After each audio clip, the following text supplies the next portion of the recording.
တလင်းအမီးစားခြင်းမှပြောမွေ့မယ်နို့တောက်ဖို့ပြောတဲ့စကားကိုသူညီဖယ်ရှားမယ်လေပြိုခြင်းရဲ့အသိနဲ့တကွာစားတော့ရင်ဒီလိုက်မယ်ယမကတရားရဲ့အသိနဲ့မူမောက်တဲ့ရင်ဒီလိုက်မယ်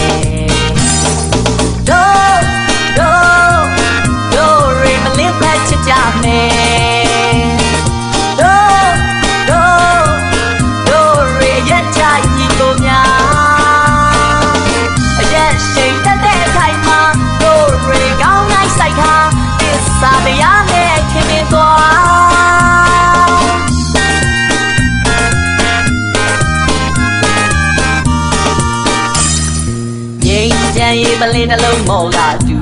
မှုနဲ့အမှုသမားအယူစကားများနဲ့အေးပြီးသွားမယ်ဝီစကီတစ်ခွက်ရဲ့အရာသာစေးတက်တဲ့အခါစီးလိုက်မယ်အာမီတစ်လုံးရဲ့အတိတ်နဲ့အတူထွက်တဲ့အခါစီးလိုက်မယ်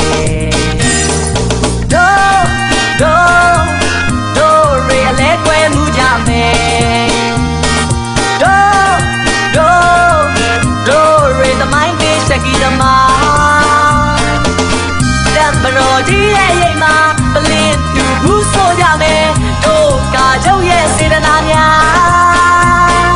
တို့ရေမြဲတမ်းမှုကြမယ်